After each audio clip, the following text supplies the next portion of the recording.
Hi, welcome to week 31, where we're dealing with Virgo in our birth charts. Virgo and 6th house and Mercury placements revisited from Gemini.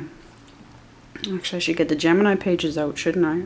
I have them in the pile, I think. One thing I wanted to point out is that the full moon wasn't in Aries. It was actually... I'm getting stellarium out here. It was exactly between Pisces and it was exactly between Pisces and Aries, and it's into Taurus now. But where'd we go? It's over there now. But when we were full moon at 100%. Let me get, come on, there we go, getting them both in the screen. It was like right here, so it's a void of course moon, void of course, missing in course, like it's right in the gap, which there's not a real gap, I realize, but but very interesting energy, not completely full Aries energy.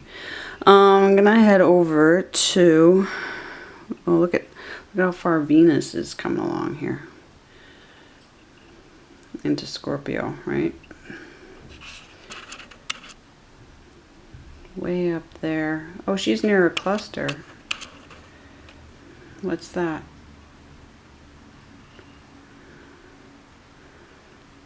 Where the hell did it go? Can't find my own phone. Okay. M19. Oh, they're saying it's in an Ophiuchus. Okay. Connecting it to Ophiuchus. But that's what she's close to, that energy. That's interesting. Well, close to. God, they could be how many light years away from each other. But I really... Oh, and then what I discovered... This is a thing I discovered. If I zoom in enough... They actually give you a visual of the planet. And yeah, that's fun. It's even more fun when we get to, I'll go find Saturn and Jupiter. But what I wanted to do first, because in our charts here,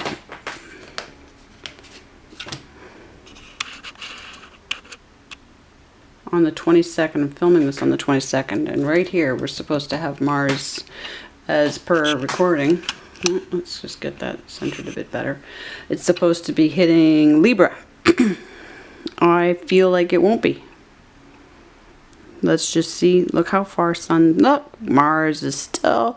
Look, Mars is just with Spica. That's where Mars is now. And there's been this comet going around for like a week now that I've noticed. This 342P, it's a comet, and it's been dancing around the sun for a while, so that's been affecting us. But Mars is with Spica, so it'd be interesting to know the energy that Mars and Spica give each other. We got to get into. And Mercury's over here. Oh, hang on, Mercury's still near Prima, the prophetess star. Very strong energies around that, I found. Very strong. I think quintessential Virgo energy. But yeah, that sun is still so much. Lost the sun. How do you lose the sun? Still completely in Virgo. For, I would say, even maybe a whole other week yet. But let's go back to where... the hell? I'll just show you what one of the other planets looks like. If I could find any of the constellations. Hang on, I'll pause. Okay, I really didn't have to try much further. Jupiter and Saturn. So we go in. Where is he to? Capricornus. Next to... But look at this. All his moons. And look, I forgot Jupiter has Ganymede as a moon. So there we go back into Ganymede energy. And look, isn't that cool? Where does Moon go? Where's Ganymede? And there's Ganymede. So that's that's the first time in 2 years, almost 2 years, no, a year and a half with this app, that I've discovered that that's a thing I can do. So that's Stellarium again. And it's a fair bit of zooming. Where the hell? God, Saturn. Yeah. The Saturn's moons. Look at that. I mean, I know we're looking at an illustration. But still, the dedication to the detail. I love it. You know, you can't pay for that kind of attention to detail, can you? You just have to know that people love what they're doing. So, Mars isn't anywhere near Libra. Well, Mars is near Spica. So let's make a note of Mars being near Spica. That's what we need to do.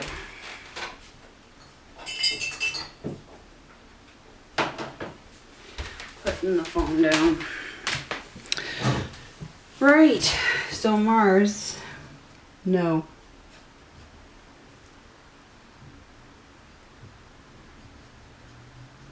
With Spica. Done. Okay. So, yeah. But again, I'm going to rebuild the whole chart. I'm going to rebuild this chart so that nothing is... I'll keep the tropical seasons uniform, but I'm not keeping the sidereal seasons uniform. The sidereal seasons will be exactly what they're supposed to be. That's all I have to say about that. Okay. 2 things I want to get into with this week's work of number 6 in your birth chart. So season, houses, the house of, like house number 6, mine is in, going with whole house first. Mine is in Aries, because whole house follows a whole constellation. Yeah, that's the, so now for me, Virgo very much ties into writing style, like written communication style, and how much writing you like to do or don't do, or what, you know. And so for me with Aries, it's like, yeah, I like to have the thing written like yesterday, and staying with it just basically breaks me. I have to do it, but I have to also appreciate that it's because my 6th house is first off in Aries. Now, and Aries is just like, you want fast results with Aries energy. You want to put something in motion, and you want action. You want interaction. You don't want to be sitting and trudging through. But in my uneven house, my Regiomontanus Ibn Ezra system, number 6 is a very small house for me, and it's completely in Taurus.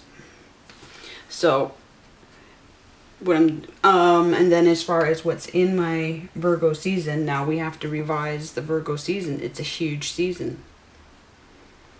And it might end up being the hugest. I don't know how, we'll find out what Sagittarius does as well, right? But there is no overlap, it turns out, between Libra, the tropical season, and Libra, the sidereal season. The sidereal season of Libra is going to like be right inside the Scorpio tropical season. That's what's going to happen. And Virgo is going to go basically like a month and a half, I think. Pretty much.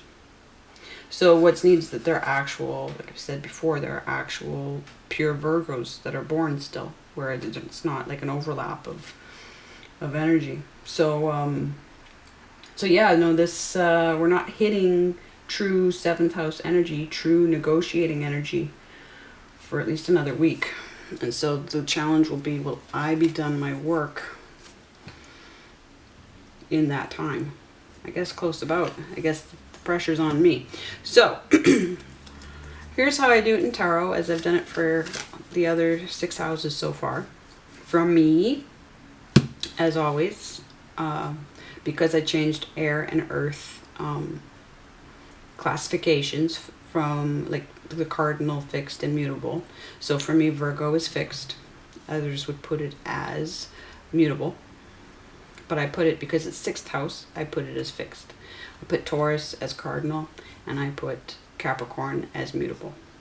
Again, because mutable means being dependent on the other actions of others as well as your own actions. And so I put all the final houses because they're dealing with basically all the professional energy. Yeah. Putting a ball in play and being, you know, being at the top of your game. And so I put that all, and that's where it most counts, you know, where you reach your, who's going to pay you, right? Being dependent on the reaction to what you do, as for income and sustainability and, you know, everything, community. So for me, Virgo is absolutely this Knight of Pentacles. Because I equate the page with cardinal, the knight with fixed, and the king and queen with mutable. So we're talking about slow moving action, steady action, but finishing. What you start, you finish. And so for me, so I use this in terms of how I classify, how I look for things in tarot, how I translate my chart to tarot, right? What I use the knight for, because I can use the knight, I can use the hermit, yes, representing the season of Virgo. And then also, what do I do for 6th house? Now I've got it. I'm going to get ahead of myself. I guess I'm using this for 6th house. Now I got to remember. No, I'm using the knight for 6th house. That's what I'm doing. Yes. Because this is where I'm going to be. Wherever your 6th house is where you're in this energy. That's what it is. This is the sign of Virgo. Tropical and sidereal. Yes, the hermit. Also, the argument back and forth between, hermetically speaking, whether the star, because that's Urania, but also they tie the hermit to Uranus, to Aquarius, not Uranus, but Aquarius energy. So it's never, ever, ever just cut and dry. But, so no, when you're in 6th house energy, this is the energy you're in. You're in Knight of Pentacles energy. And for me, that lines up with Aries and Taurus. But there is the overlap of the, because it's going through Aries and Taurus constellations. But there's also the overlap of the Gemini season, okay? So when I'm in Knight of Pentacles energy, doing Knight of Pentacles thing, 6th house thing, I'm matching that with the Page of Wands, Aries, the Page of Pentacles, Taurus, and the Page of Swords, Gemini, because I make Gemini cardinal air.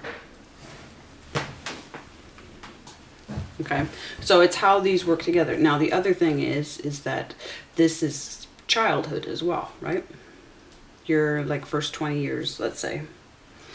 So in my first 20 years, there will be some other energy as well, right? But basically, I started life as a Knight of Pentacles, and so that's a very when that determines the start of your trajectory. Yes, that's a very slow start, very slow start.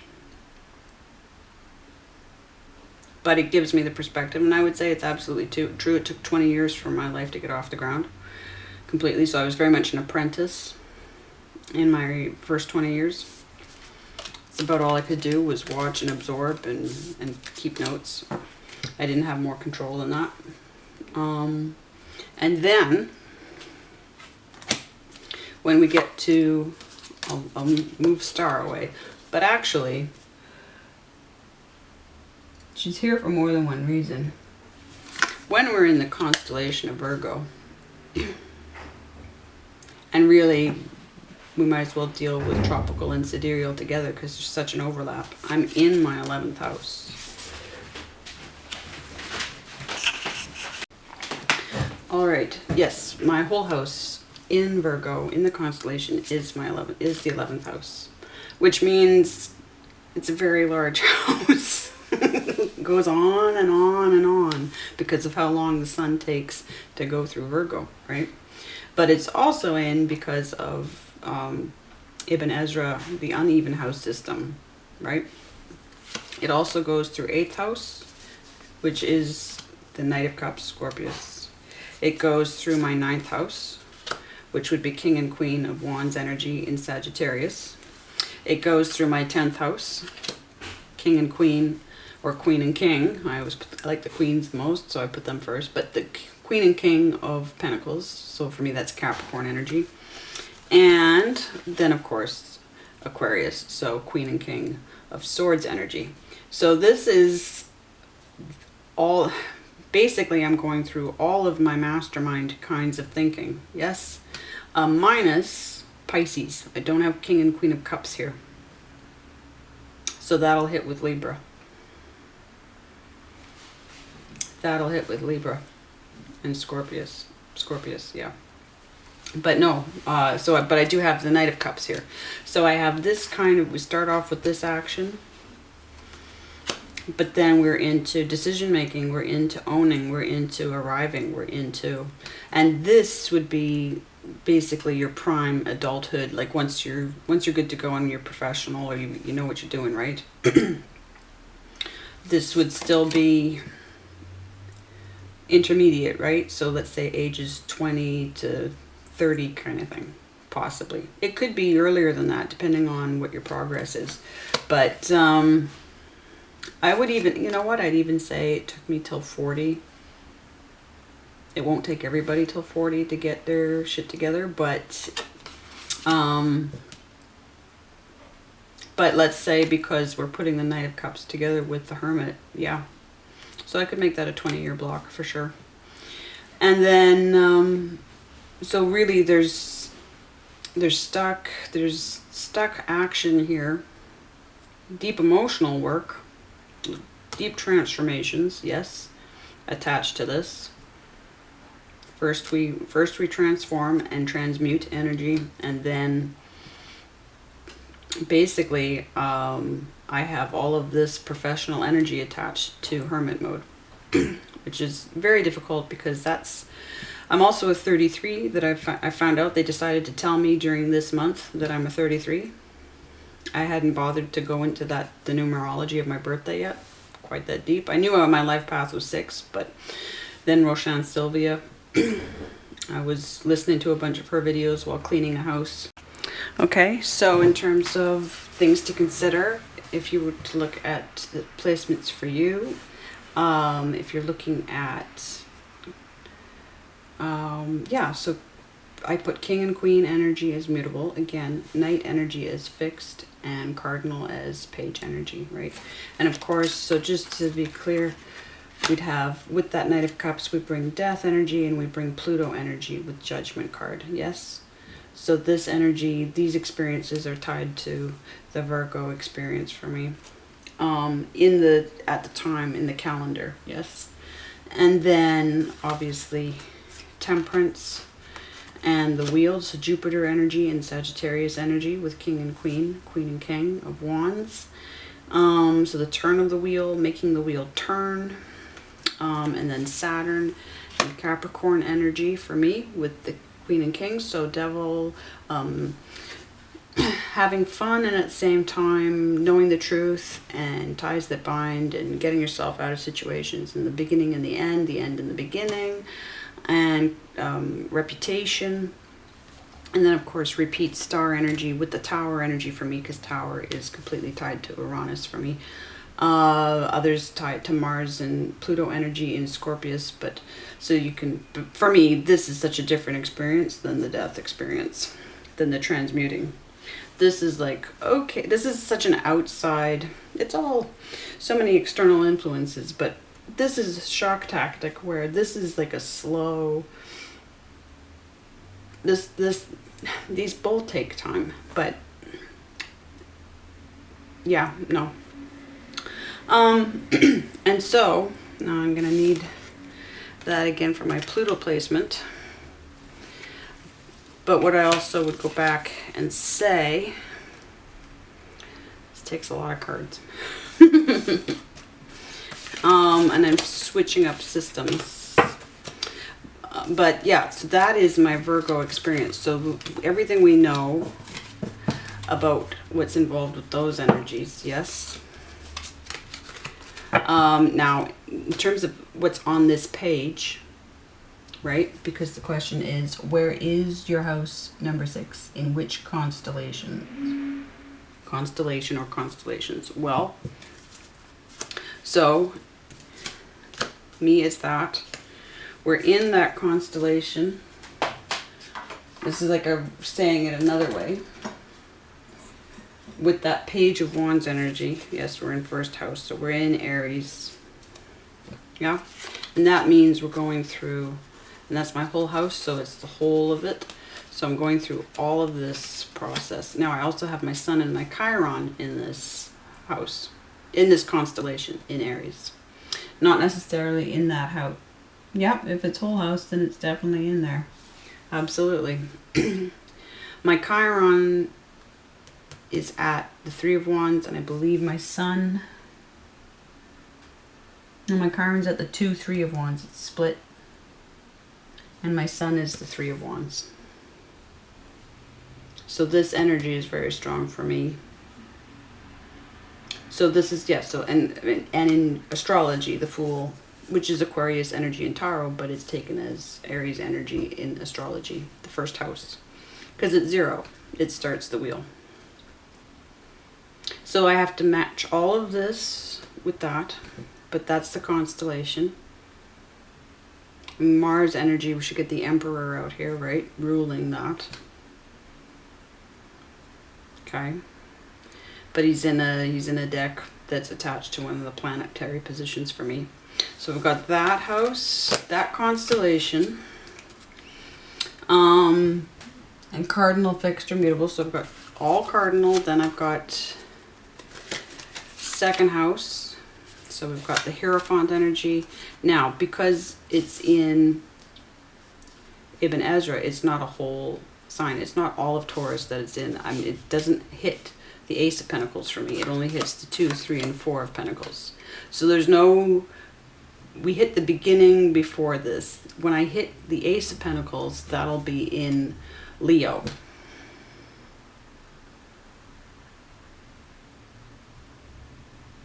That'll be in my 5th house. So by the time I hit my 6th house, we're in decision mode. Right? That matters to be accurate that way. Then we have the overtone, yes, of Gemini. And there I do have an overtone of the Ace of Swords and the 2 and the 3 of Swords. Now my Lilith hits at the 3 of Swords in the constellation. So there will be overtones of Lilith influence as well. And Jupiter hits for me at the 2 of Swords. Okay, but I'm going to get into aspects in a second because I figured out with an oracle deck how to get clear about that. Okay, so for this page, interpreting this page that way, not page card, but page, and what houses do they rule, right? So we've got that covered. Where are their ruling planets? So with Aries, I've got Mars over in Cancer. And with Taurus, I've got Venus actually in Taurus. And so what does all of that mean? I've had to wonder if Jupiter actually represents our main mission, our main project in life. It could be. Very much so. Like Jupiter just sits on a house and flattens it. And I feel like that might actually be the bulk of our life work is tied up in Jupiter, in our Jupiter placement. So I'll be digging into that some more. As for this page, are there any planets in house number 6? So for me, yes. I have North Node, which is represented by the 10 of Cups. And I have my Pluto. I have Pluto in my 6th house, which is the Judgment card. Okay? And so then what I've done is go into aspects, my North Node. But here's how, if I can get both pages displayed at the same time. When we do that thing of hitting, see, here's my North Node in Pluto. Go to that center, find that dot, yes. And then I'm looking at, now the thing is, because we have to switch where Virgo, not where Virgo starts, we're okay there, but Virgo is going to end over here, right? So that's why I'm going to change that. And we've got Libra season, yes. But this still hits the overlap. It just catches the end of the tropical season of Virgo. Okay, so this card is my North Node. And this last phase of Virgo for me is the Seven of Pentacles. Then we hit the inner ring, the constellation of Virgo. And it's hitting there at the Five of Pentacles. And then we're hitting my 11th house, yes? Yeah. Right at the Eight of Swords placement. Because we're dividing everything into threes, yes? 3 deacons, so 3. Because each constellation can be divided into thirds. That's how the tarot matches up to the wheel. Then we're hitting my 9th house. But we're hitting it on a split between the 8 and 9 of Wands position. And that is my North Node. That's the progression of my North Node. This is the story of my North Node. What I have to go through in life. So there's a transformation, a necessary change, right? A 7 of promise to self.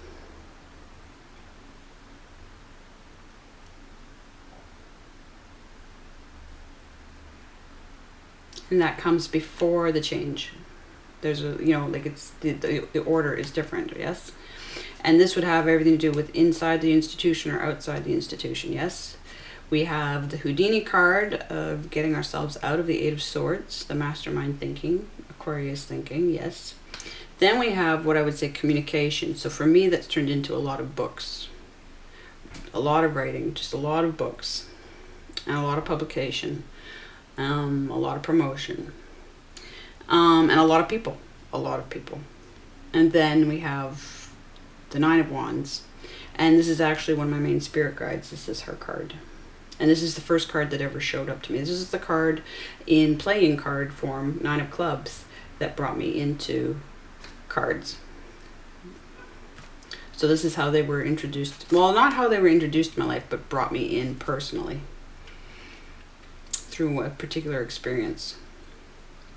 And absolutely, and it was through that spirit guide. She left this card in playing card form underneath the chair that I had to move to vacuum a room that I'd only ever vacuumed for a client once in all the three years that I've been with her. At a time where I needed advocacy, and there was only one way to advocate for me, and they advocated through a card, and that scared the shit out of the person that needed to be scared. So, who was, giving me a hard time. Yeah, so that's my North Node placement. Do the same thing for my Pluto. We've done this before with the other houses as well, right? So my Pluto will hit. Now, the question is, because we have to shift, right? Because we're going to shift. Now, Libra season is what it is, yes? But I probably need to shift. I might still be in the Five of Pentacles by the time I'm done dividing by setting the new parameters for Virgo constellation season. I have to figure out what the thirds are. So it might be a split, it might be Five of Pentacles, but this is the layout. First I go through the gift of safe passage, another gift of, because sixes are gifts, right? And the Nine of Swords and the Ten of Wands, and that's my Pluto. That's the story, my life progression through with my Pluto. and I'm still finishing. Then are there planets in my 6th house? Yes? Because that's what this page starts with.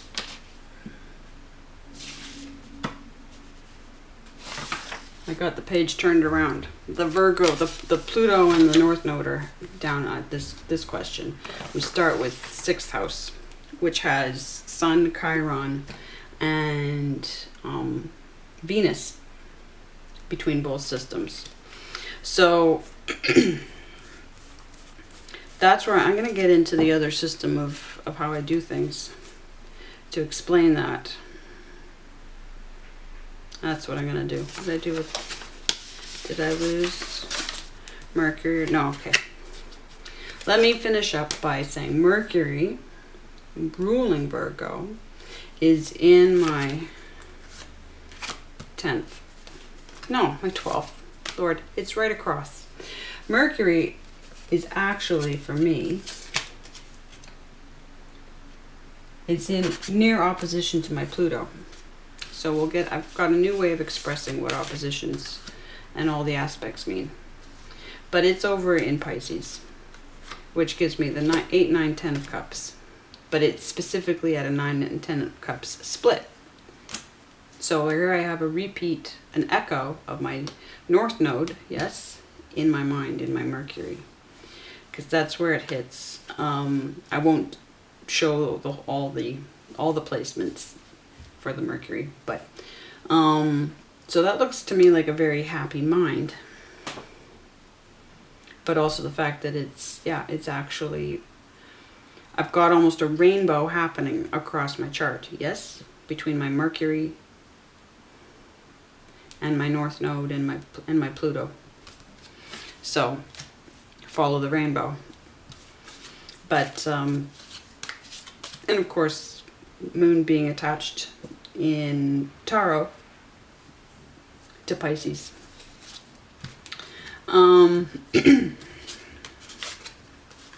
Alrighty. So then, as far as aspects are concerned, I'm going to switch over to the Morgan Greers. So anything else that I want to say? Because I'll get into my Chiron, Sun, and my Venus placements that way.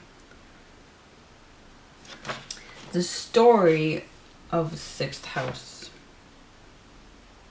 I'm going to leave that until after I've done the aspects. That's what I'm going to do. Okay. So I'll just clear my thoughts for a second here. So let me explain it this way. Now I have my the Aboriginal Mel Brown's Aboriginal Aboriginal Spirit deck. Okay. Just got that, and I started, she got me thinking, and I was like, I can use some of these oracles and I just chose my own, what I feel matches what the aspects mean for us, right? So when I have a confusion card, for me, I think of that as a conjunction.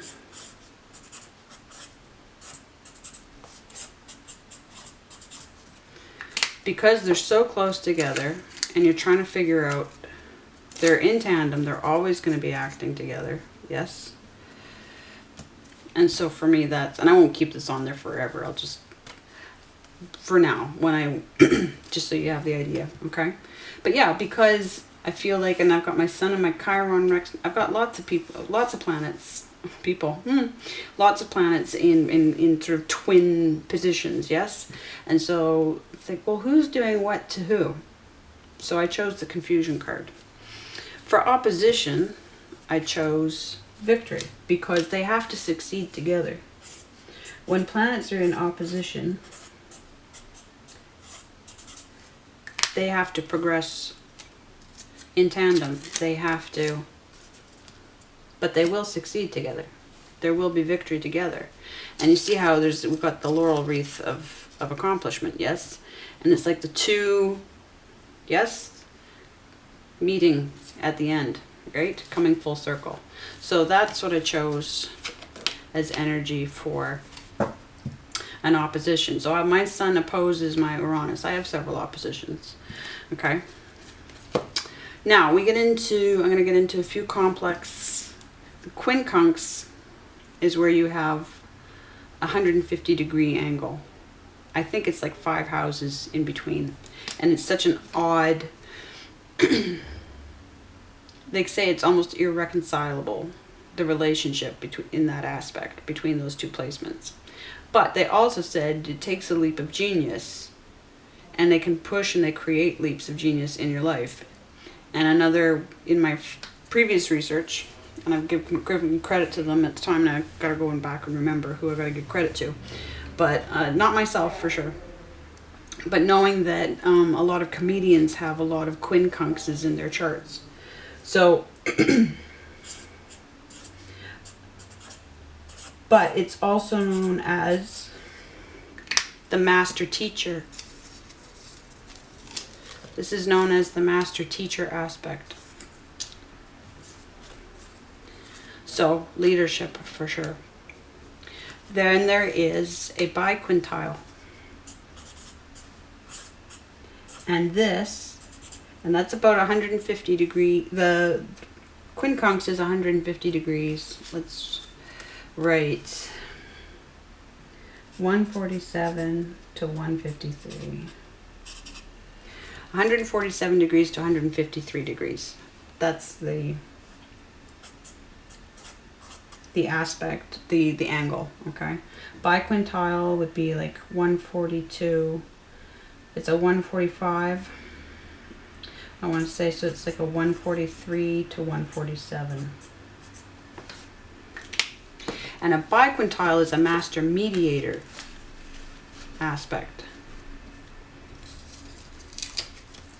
Okay, so for me, so I went with balance. I went with sort of the Libra card of finding how to meet in the middle, yeah? So that's a biquintile. Then we have a quintile, which is all this genius creativity. And that's something like a 70 degree. I want to say 68 to 70 to 72 degree. I think I'm right about that. We look at planets that have that angle between them, those degrees between them, okay?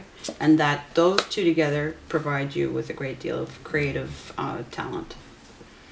And things, you know, luck. Things that you're going to definitely get ahead at with your originality. So then we go, I've paired two together for sextile. Because a sextile is, it's going to take time. It's going to take effort. And there is accomplishment, but it's going to take work to get there through your life. So, so I thought, well, one card doesn't necessarily communicate that enough. And that's where you have, trying to remember the degrees for it. Hang on. Yep, just like you'd think. Sextile is 60 degrees. Okay. And that any two planets, and there will be planets that possibly share more than one sextile, or, you know, share other aspects, right? And so, yeah.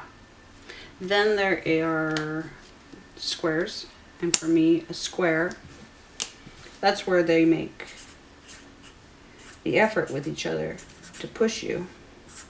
And obviously that's 90 degrees.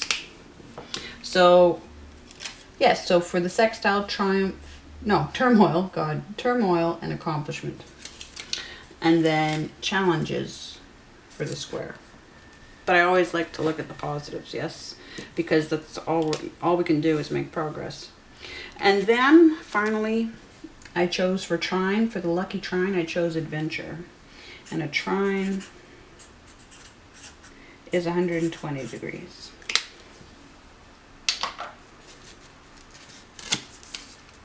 Those are the aspects. And so for me to put it in a shorthand of what it means visually with energies, yes, then that gives me, I can speed up my understanding, or I can get stronger in my understanding of what it is I'm going through and why. So what you're going through and why. So let's just, now I'll do some examples. I might not do all of them, but for example, my North Node, yes. Now I need my little book. Hang on. Yeah, so I need my little book where I've kept track of my aspects, right? Quick reference, yeah. All right. And then what I do is I've actually done photos of, I've taken photos of, now I call North Node Rahu. Okay. Now Rahu, let's pull some out here. It has, sorry, Rahu has a quincunx. It has, my Rahu has a biquintile, and my Rahu has a square, and it also has a trine. Okay. That's my North Node, my Rahu. Rahu is the Vedic term. So, the biquintile is with my sun. Okay.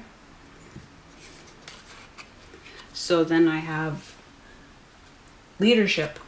I have to work in terms of the leadership, the master teacher work. I deal with North Node and Sun combined. Yes. And there are I have other biquintiles. I have other things attached to my Sun. Quincunx. That is the quincunx. Oh my God. Okay, this is the biquintile. This is with the Sun. I can read. Quincunx is with Chiron. I use the Hierophant card, the teacher card, for Chiron. So no, let me just change leadership. So I have this teaching thing with the North Node in Virgo, which is, amplifying the Hermit. So absolutely lots of teaching energy there. Biquintile. So we have the balance, the mediation. So I have to work on using my triggers and instincts. Yes, the Sun, to deal with, pair that with my North Node. So I have to get good at, because the North Node is what you work to get good at. Yes, the South Node is your comfort zone, and the North Node is your path. So you have to work at, but I do have it in this master position, this master mediator position. And so it's like something I have to do. And so then again, and so with the Chiron, yes, another teaching energy, right? So I have a teaching energy in a master teacher aspect with my North Node. So I have to get better at teaching. Okay, the square. Let's get this right. Let's pay attention. The square is with my Jupiter. So I have challenges between my North Node and Jupiter, the wheel. Yes, cycles, especially Jupiter cycles as well. So there's pushing. And that's where I feel like the project is one of my big projects, the beginning of drawing. I feel like that is actually, and that the fact that that started my life off. That was the first challenge for me in life, was to do with painting and drawing. And then the trine, the good luck. The good luck, I have adventure, good stuff between Venus and the North Node. And so the having and the not having, and the and yeah, definitely the knowing what my attractions and my appetites are, needs, and you know, all my Taurus energy there. But we'd have Libra energy as well with Venus. So that's one way I lay this out. Okay, I won't do more because it's too much to take in. But there is another way to position this and analyze this, right? So that is tackling a placement. Yes, you put the placement at the center, and then you figure out who's what next to it, right? Or what you do is you take, let's take, what do I have? A lot of, I'm gonna have to get a photo reference. But you take, let's say, a quincunx, or you take a trine, yeah? And you put that in the center, okay? And then you look at how many trines you have. And I do have photos of this, but I'm just gonna look at my own notes. So I have a trine with Mercury and Mars. That's one of my trines, okay? And then, obviously, Venus and my North Node are another trine. Yes? I don't think I have too many trines, so this shouldn't take too long. I have a trine. Now I use the High Priestess as Lilith. And I have a trine between her and I use, now that I can't stop seeing Urania in the, because that is Urania, which would actually, she should actually be black, and a Delphi Oracle, but same with High Priestess. But now that I can't stop seeing Urania in this card, because that's who it is, now I look at Uranus as the star. I know it's an Aquarius card, but now I see it as Urania. And I think Uranus should be named Urania, his granddaughter Urania. But anyway, I have a trine between these two. And what's interesting, yeah, no, I think I'm at the end of my trines. I'm just going to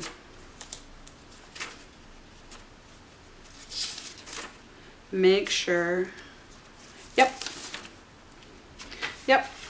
okay. And so that's, and then I just take photos. I take photos, right? And I keep track of, okay, it means that I have good luck and I have adventure between these energies, and so, and then I have a trine of trines. So these should all be working together to help me. And you're looking at Mercury cycles every 3 years, Mars cycles every 2 years. Now Venus is a 40-year, it's an 8-year cycle, but it takes, if you get into 5, it traces a 5-petal rose around Earth every 8 years. Okay, so it completes a cycle every 8 years, and it draws a 5-petal. Mercury draws a clover. Mars draws a heart. But so if you get through 5 cycles, right, to get to age 40, it seems like something matures there. I know that the North Node matures at age 43. So there's this heavy duty period between 39 and 44 because you'll have the master number of 44. Then you have moon cycles with Lilith here, but you have a separate cycle, I think a 13-year cycle in particular. And then Uranus is 21, 42, leading to 84.